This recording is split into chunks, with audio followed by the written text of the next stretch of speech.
উনি বলেছেন তার ক্লায়েন্টের নাকি আদালতের প্রতি আস্থা নাই। এই ধরনের কথা কোনো আইনজীবী বলতে পারেন না। যে শেখ হাসিনা যিনি পলাতক আছেন অন্য একটি মামলায় সাজাপ্রাপ্ত, তার জন্য গত তারিখে জনাব জেরাই খান পান্না আইনজীবী হিসাবে নিয়োগপ্রাপ্ত হওয়ার আকাঙ্ক্ষা ব্যক্ত করেছিলেন। আদালত তার সেই আকাঙ্ক্ষার প্রতি শ্রদ্ধা দেখিয়ে তাকে শেখ হাসিনার পক্ষে তাকে ডিফেন্ড করার জন্য রাষ্ট্র নিয়োজিত আইনজীবী অর্থাৎ স্টেট ডিফেন্স লয়ার এনগেজ করেছিলেন।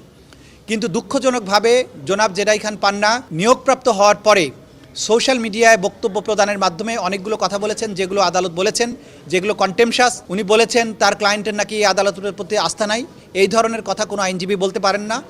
আদালত তাৎক্ষণিকভাবে তাকে তলব করে আদালতে উপস্থিত হতে বলেছেন, কারণ তিনি একটা চিঠি লিখে রেজিস্ট্রার মহোদয়কে বলেছেন যে এই মামলা তিনি আর পরিচালনা করতে চান না।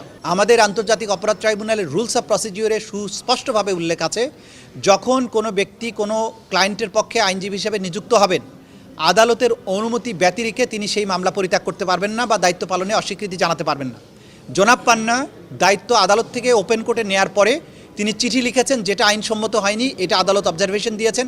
তাকে সতর্ক করেছেন যে তিনি সোশ্যাল মিডিয়াতে যে ধরনের কথা বলেছেন এটা তার বলা উচিত হয়নি, ভবিষ্যতে যাতে এটা না বলেন, এবং তার পরিবর্তে পলাতক আসামি শেখ হাসিনাকে ডিফেন্ড করার জন্য আরেকজন আইনজীবী আমির হোসেন সাহেবকে নিয়োগ করেছেন।